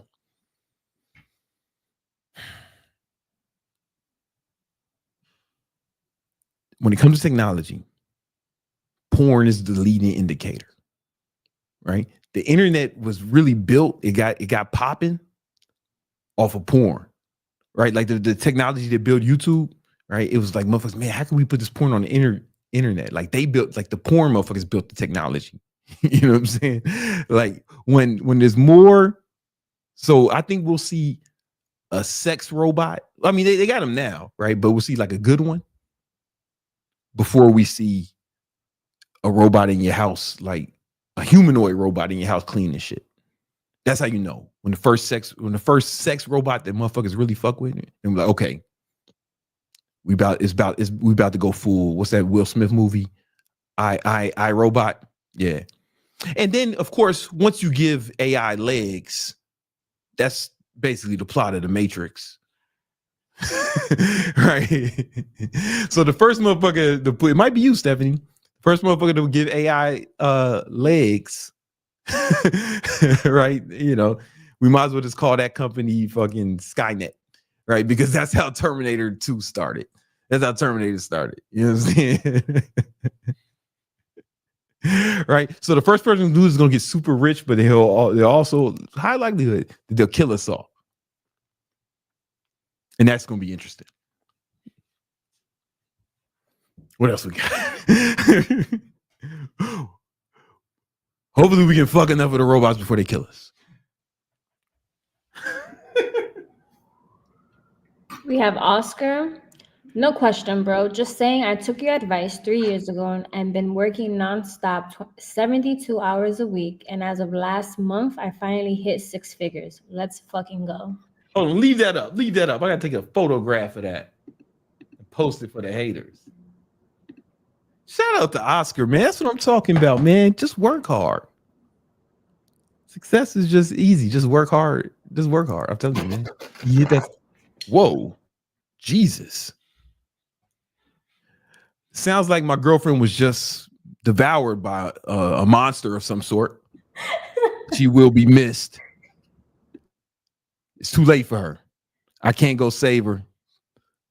The monster got any goddamn sense. My bad. If the monster got any goddamn sense, it won't come up in here. You know what I'm saying? Before, I'm gonna go straight motherfucking I'm gonna go straight King Von on that motherfucker if he come in here. and Nima gonna go. I got Nima, man. You gonna go straight jihad on that motherfucker, man. We gonna. I I'm forgot gonna to turn mute the into a mic. motherfucking gangster disciple. I'm gonna turn around. Nima gonna have a mask on, dressed like, and I'm gonna have on some do-rags and braids.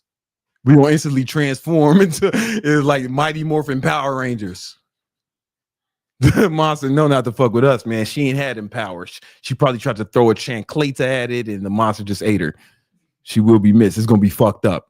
Now I'm just a single multi-millionaire in Miami. Fuck, what am I gonna do? All right, what else we got? That's all for now. Sorry, I was cooking. I left the mic on. I'll see you for dinner. What were you cooking? Explosions? Cooking dynamite? No, I'm doing chicken and broccoli and white rice for myself. White rice for her. You know what I'm saying? Hey, shout out to her. She in the kitchen where she belongs. Shout out to my girlfriend.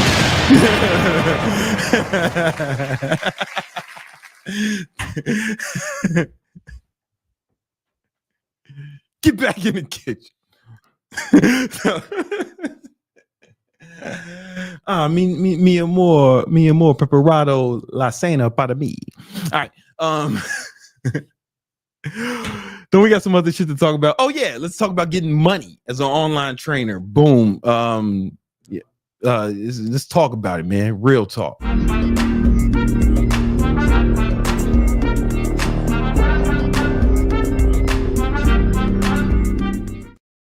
In this video, I want to give you the blueprint to how to make $5,000 a month as an online trainer. I'm well suited to tell you how to do this because not only have I been an online trainer for over 15 years, but I've built, I've made millions of dollars from online training, but I've helped other people build hugely successful online training businesses, doing it full time. Some people had no experience. Some people had never trained anybody before in their life. Some people had never ran a business before. And I've helped, but I've been able to help over 15,000 of these people build successful online fitness business. I'm going to show you how to do it too. Before I get into it, I also have a free ebook called The 10 Commandments of Online Training. You can click the link in the description right now. And it's really going to give you even more detail than I am able to give you in this YouTube video. It'll set you down the right path. It's 100% free. All right, well, let's get into it. So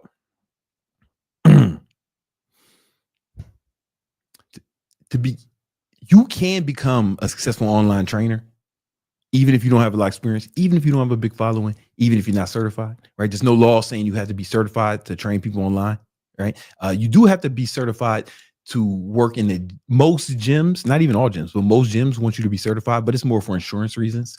There's no law saying you have to be certified, and being certified doesn't mean you're a good trainer, right? It just means you passed a test.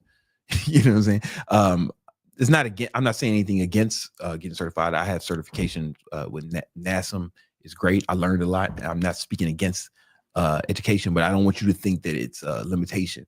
I've helped tons of people build successful online training businesses, and they've actually helped people get great results online without ever being certified. So in this video, I'm gonna show you how to build your online fitness business, and I'm gonna show you how you can get great results for your clients, because that's really what's important. If you don't get great results for your clients, then you are a scammer. I'm gonna show you how to do all that and make a good living, at least $5 grand a month for yourself. All right, cool. So the first step. Okay, so a lot of times when people say, you know, man, I want to be an online trainer, but they say that the fitness industry or the online fitness industry is oversaturated or overcrowded, and they're both right and wrong. So let's think about this. Let's say this represents all trainers, right? How many trainers do you think there are online? Like, how many motherfuckers with trainer in their bio on Instagram do you think there are? There are millions. I'm telling you, there are millions, right? You do not want to compete with all of those people, right? You want to stand out. And the way you do that is by having what's called a niche. So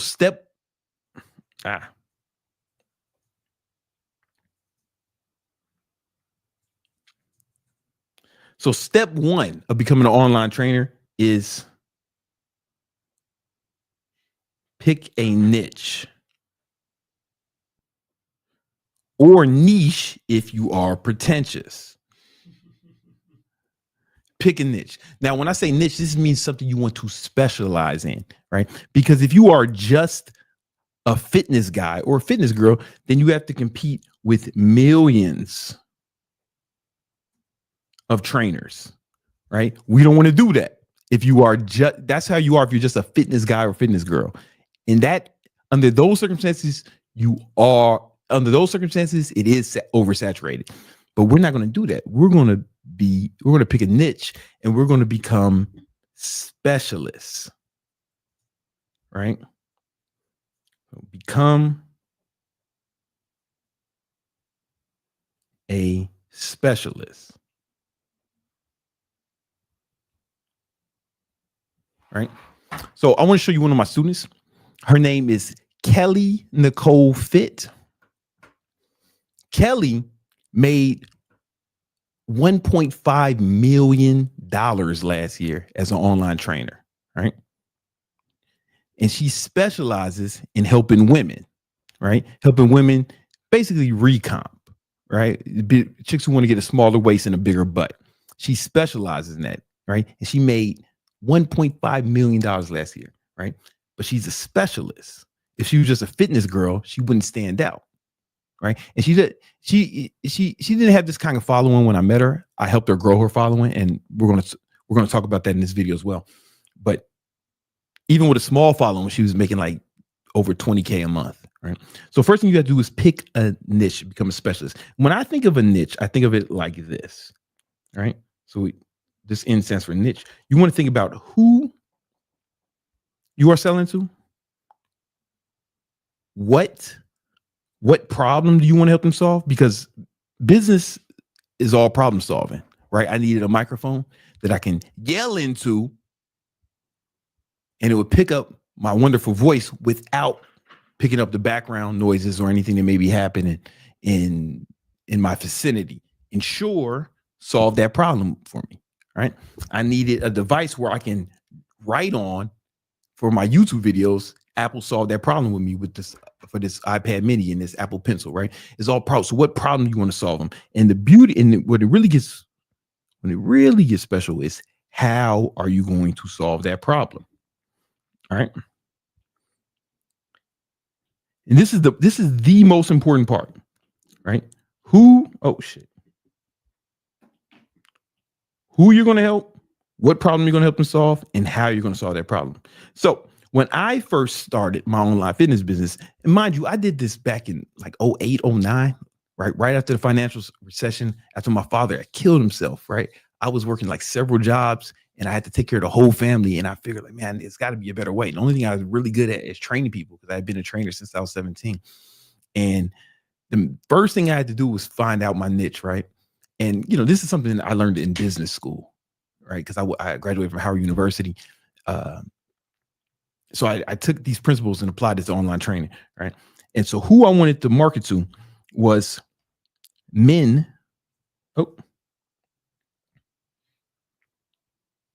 Oh, Jesus. Hold on. Turn on low power mode. Was men, but not all men. I wanted to focus on young men. So men who are like, let's call it 25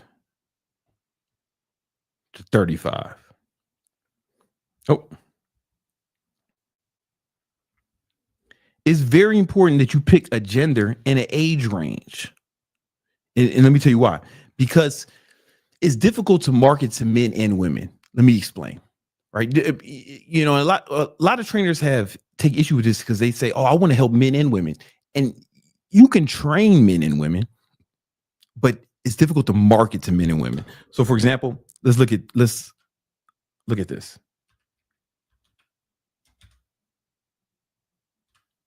Oh,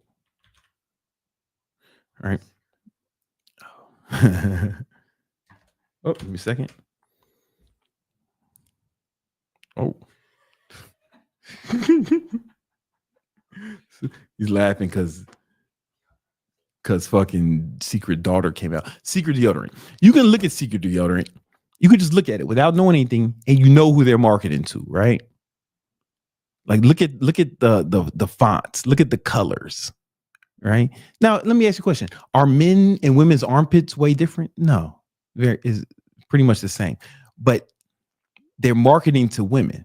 Look at the fonts, look at the colors, look at the names of it, right? Now, if we look at deodorant that's marketed towards men,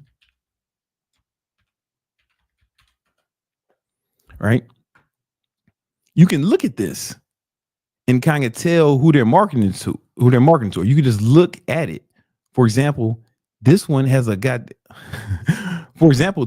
goddamn fucking bear biting the name out, biting into the name, right?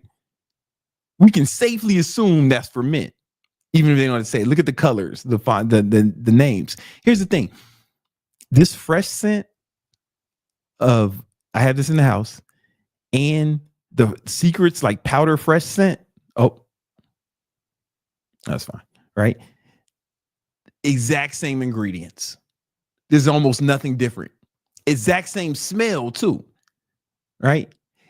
They're owned by the same company, but they know it's both Procter and Gamble, right? It's the same company, but the brands are different because it's difficult to market to women the same way you want to market to men, right? For example, if we wanted to have a deodorant that was marketed towards men and women, what would we pick? What color would it be? What would be the name? What would be the font? Whatever you decide, whatever you're thinking is going to be something that's not appealing to either one of them, right? So you can train everybody, but you can't market to anybody, right? And then I picked the age range. You want to pick a 10-year age range because men age 25 to 35, they think similar enough in that range. But a man in his 40s, I'm 40 now. I'm 42. I do not think the same way I thought when I was 25, right? The marketing that appeals to a 25-year-old guy is not going to be the same marketing that's going to appeal to me, and vice versa, right? So when you think about our marketing, we want to stand out. If you stand out, you can't appeal to everyone, right? So we pick it. Hey, now look what I did though, right? Remember, all trainers. Well, I said, fuck it. I'm only going to focus on men.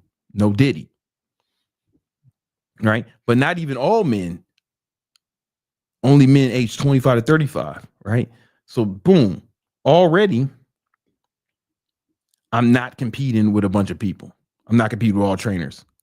I'm only trying to get a small segment of the marketing. And now my content is going to stand out. So for example, now we think about we got to go to what problems we want to solve, right? I chose to help people get ripped.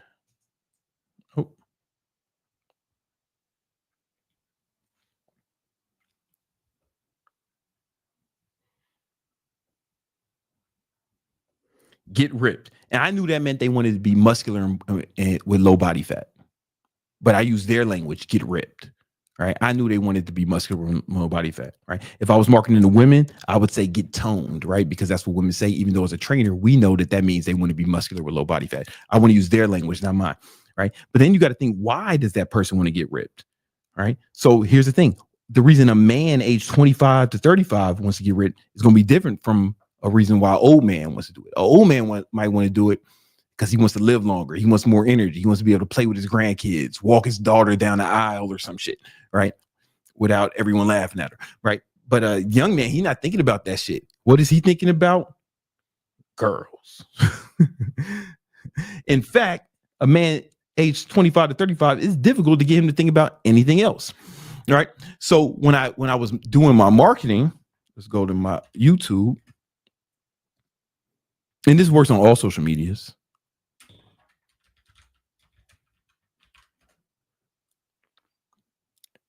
If we go to my YouTube, if you ever search it, you're on it now. I'll search by Otis.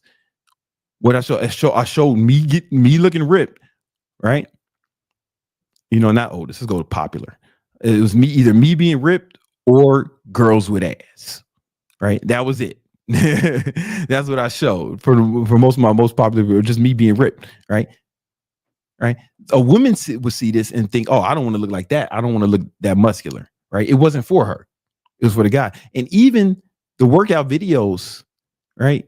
I would have girls in them, not for the girl, not to attract girls, but for the guys. Like you see a girl in your video, man, it's like, okay, cool. I might keep watching.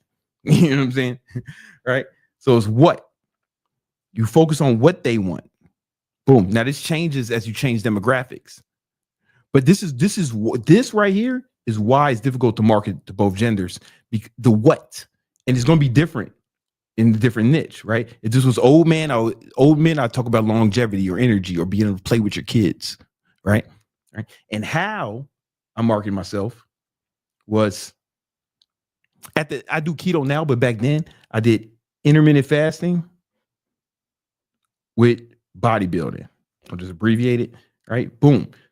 So think about it. There's millions of trainers. How many of them 10 years ago, right, help men age 25 to 35, get ripped with intermittent fasting and bodybuilder training? There wasn't a lot of people who did it back then, right? Did that, right? I was one of the few. I specialized in this, okay? All right. And that's what made me stand out. Right. Oh, and I added HIIT cardio. HIIT cardio was another one of my mechanisms. It was bodybuilding and HIIT cardio. I did a lot of HIIT cardio back then when I was younger. Right. That helped me stand out. Now I'm a specialist, not a generalist. And specialists always make more money than generalists. For example, who makes more money? A heart surgeon or a regular ass doctor? Right. You go to him if you got an ear infection, your throat hurt, you got an STD or something, right? Or a motherfucker who only operates on hearts, right? The specialist, right? He's more well-trained and, is more important. Now, even if the fucking STD doctor was like, you know what, man, I know how to operate on hearts, I wouldn't even want him to, right? I want a motherfucker who only operates on hearts. When I get if I'm gonna get a cardiology, I want someone to focus on that. I don't want to get LASIK eye surgery from a motherfucker who's helping somebody with an ear infection earlier that day, right? I want the motherfucker who's only doing LASIK eye surgeries if he's gonna fuck with my eyes. I want the specialist, and people want the specialist too. So imagine two trainers. One of them, he only helps men age 25 to 35 get ripped with intermittent fasting, bodybuilding, and HIIT cardio, right? And versus the guy, he's just a fitness guy. He'll help you do whatever you want, man. If you want to be a pro athlete, he'll help you with that. If you obese, he'll help you with that. If you want to be a power lifter, he'll help you with that. He just help anybody with anything, right? Yeah, men, women, children, everybody. When the guy age 25 to 35 who wants to get ripped with intermittent fasting, when he sees those two trainers, who's he going to pick? There's no competition. In fact, he'll pay the specialist more, right? Just like you'll pay if you need heart surgery, you're going to pay the heart specialist more than you will be the doctor who's doing heart surgery on the side. You know what I'm saying? Right? Because he's a specialist and you stand out. So that's step one. You got to become a specialist, right? And in the ebook, 10 Commandments of Online Training, I talk more about that. And I give some different examples of my students who've used it, and it'll help you get an idea of what your niche should be.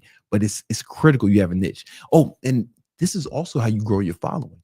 Because step two is once you find out what your niche is and who your target market is and what they want, then you start making content around your target market's need. Make content around your niche, right? To show that you specialize in this thing.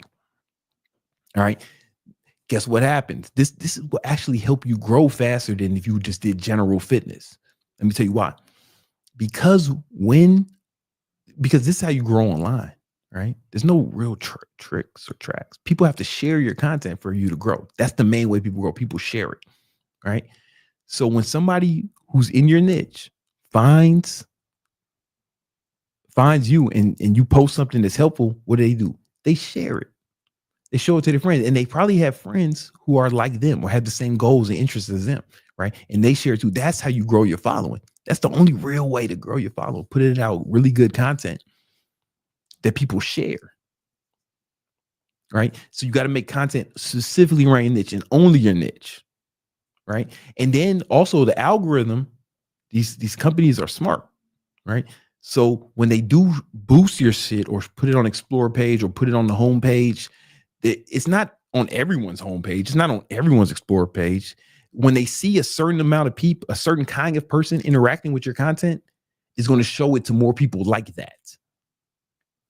Right? So something that's on your Explorer page is going to be way different than what's on my Explorer page.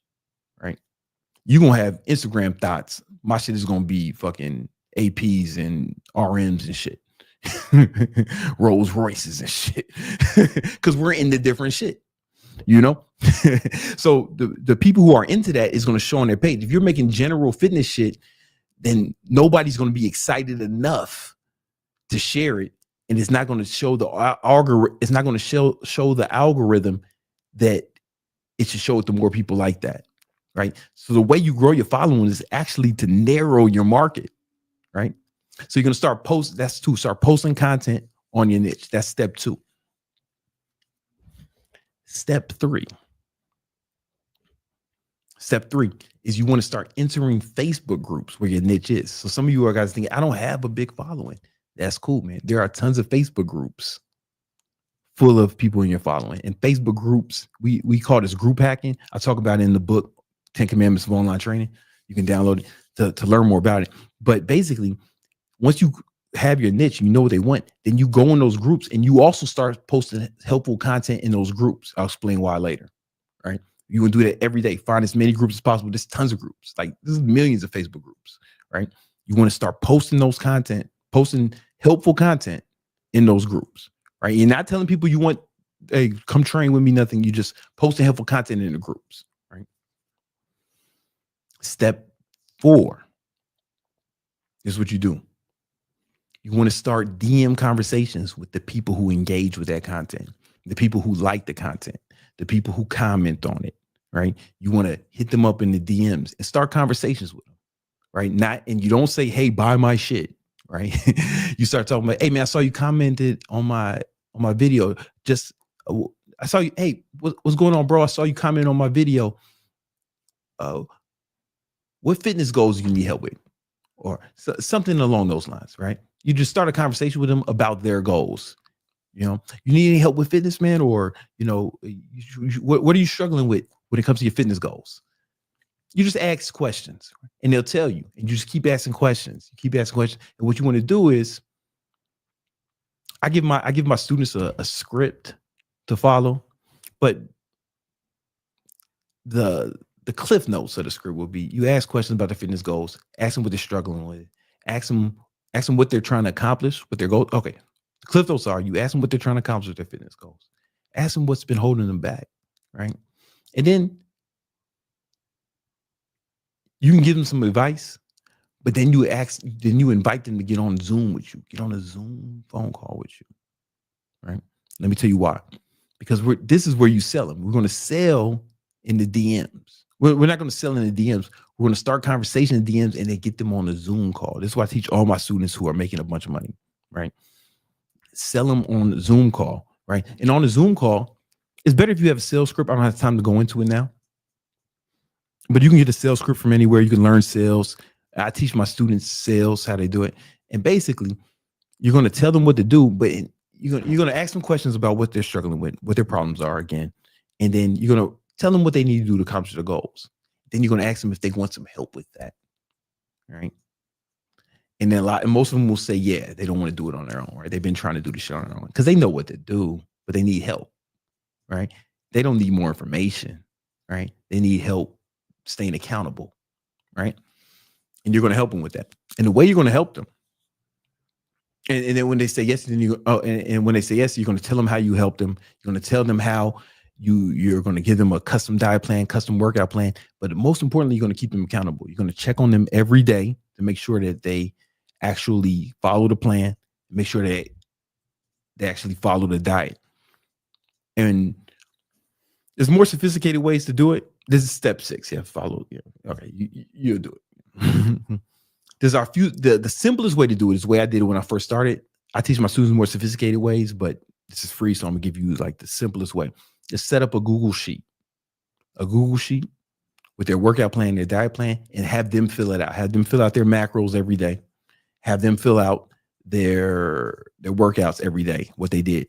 And you check on them every day. You need to hit your clients up every morning. All right. And if they did follow the workout plan, then you say, yo, congratulations, man. Yo, great job. Let's keep up that momentum.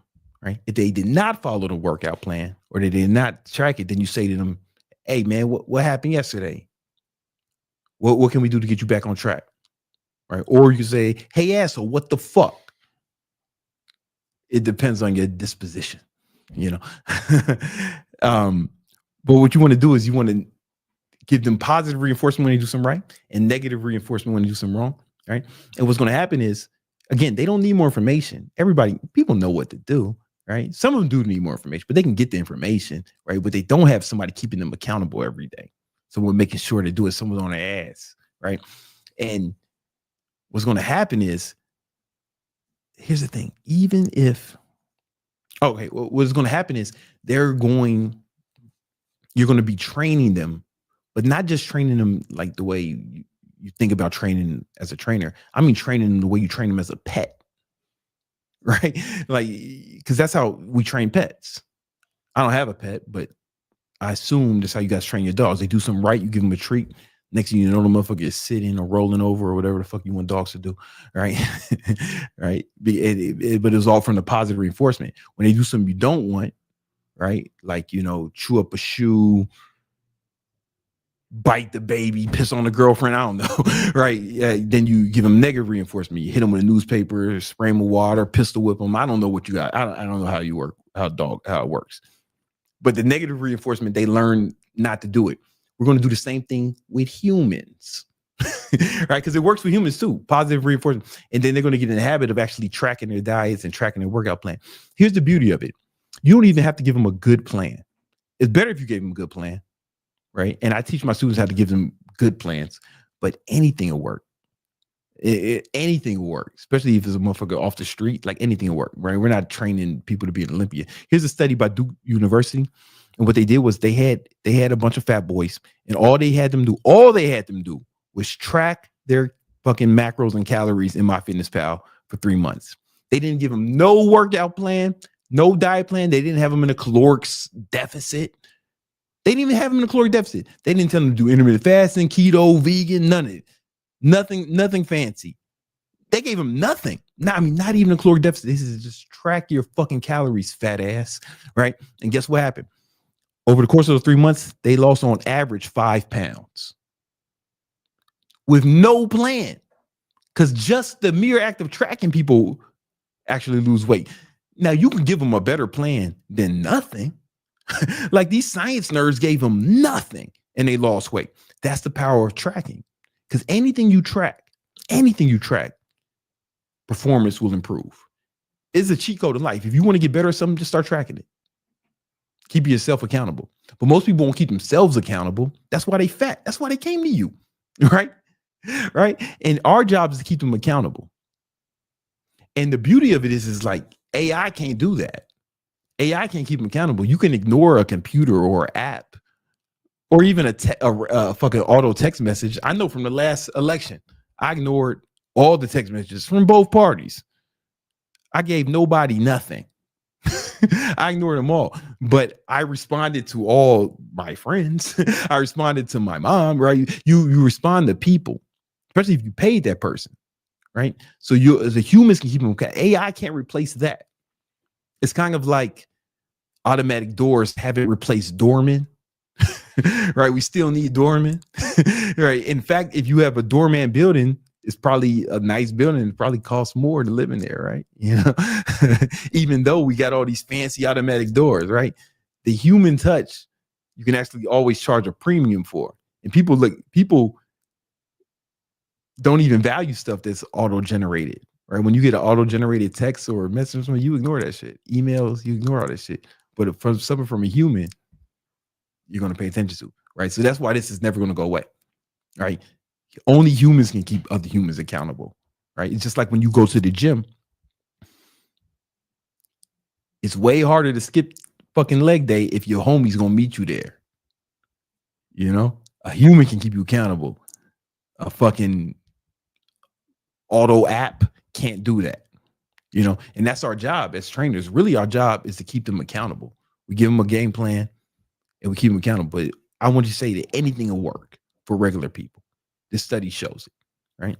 And that's the thing. Now, you may be saying, how much do I charge? All right. Well, let me give you some context. In-person training. With in-person training, the average trainer at the average gym in America charges $100 per session. That's average, right? You got some places charge a lot more. Like Equinox is like $250 per session. So if they see that person 3 times a week, that's $750, right? Per week, right?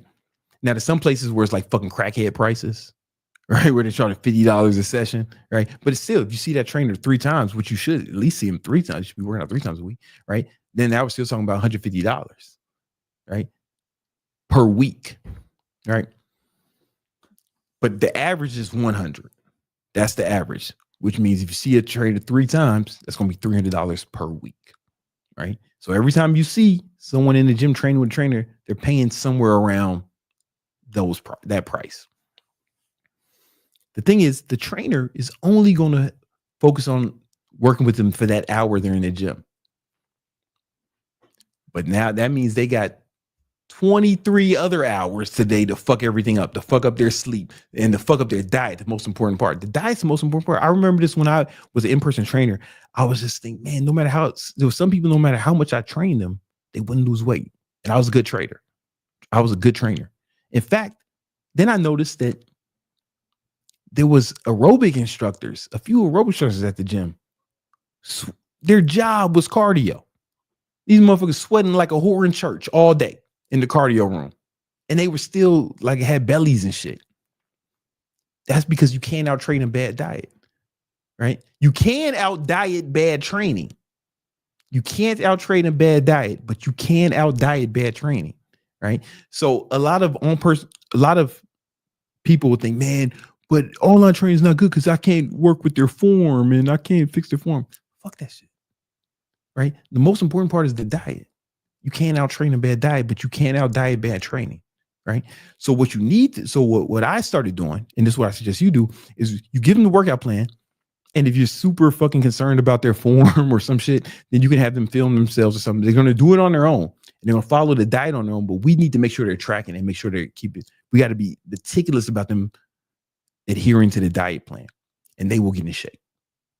They will get in shape, especially because it's the first time most of these motherfuckers have tracked their diet or followed a serious diet plan in their whole fucking lives, right? So they're going to get exponential gains because, you know, they're going to get noob gains and, you know, they're new to the shit, right? Diet's the most important part. And the in-person trainers are not even they're charging more and they're not even doing the most important part. Almost no in-person trainer is making sure their clients track their diets every day. And it's the most important part. Doesn't that seem wrong? That's why I think online training is a better service. Here's how much you cost. Here's how much you charge for the better service, right? You're gonna sell 16-week packages for $997.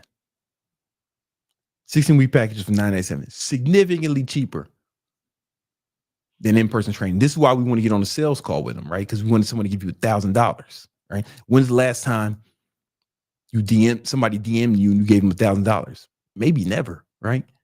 But people spend $1,000 over Zoom and on the phone all day, every day, right? Because, you know, spend that kind of money, people have to kind of get to know you better, right? You got to think they consumed your content, they talk to you in a DM, then you go on a sales call with them, right? You were able to build trust during that time period, right? If they say no to that, or they can't afford it, or it's too much, or whatever the thing, then we do monthly for $297 or $300 a month, which is way cheaper than in-person training. And we're going to track their diet. We're going to give them a better product for less money. but it's less time intensive for us because we're just going to give them the plan and make sure they do it every day. Right. And if that doesn't work, then you do $80 a week. $80 a week. Right. Again, in-person trainers, if they're working with in-person trainer, they're spending $100 a session on average. So if they're seeing that trainer 3 times a week, they're spending $300 a week.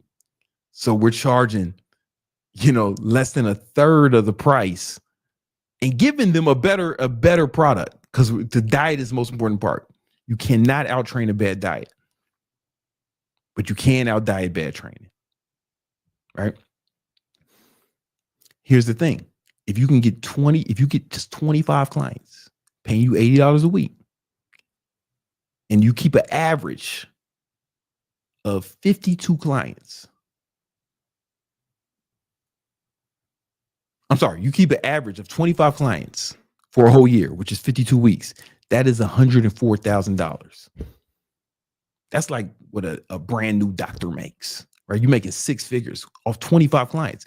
Do you need millions of followers to make 25 clients? Oh, it's oversaturated. You might have to, bro. You probably got 25 clients. You probably got 25 people following you right now who'd be excited to work with you, especially if you really honed in on their diet. All right. And listen, that's the game plan. That's the game plan to make money as an online trainer. If you want more information about that, I got the free ebook called The 10 Commandments of Online Training. Click the link in the description, download. It's 100% free. It really goes into way more detail about how you can break this down. And there's case studies from a lot of my students, so you can see their success stories as well, and see if you can and you can replicate those in your own life. All right, link is in the description. Let's get into the super chats. We got some super chats.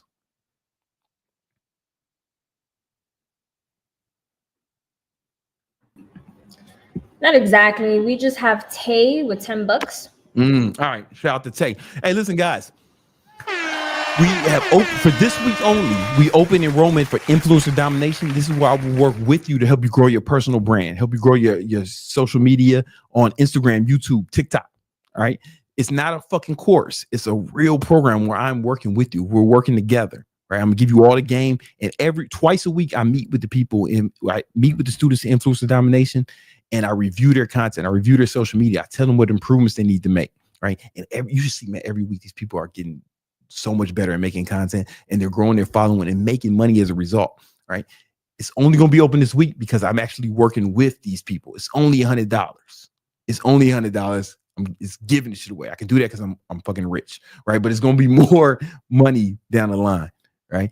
As more people come in, but it's only open this week because I'm actually working with you. So I can't have infinite amount of people in there, right? But I still wanted to keep it cheap. So it's open this week, all right? Click the link in the description, join Influencer Domination right now. You do not want to miss out on this, all right? I will see, we do this. This has been another episode of Victory Talk. We do this every Tuesday and Thursday, 7 p.m. Eastern Standard Time. I'll let y'all. Peace.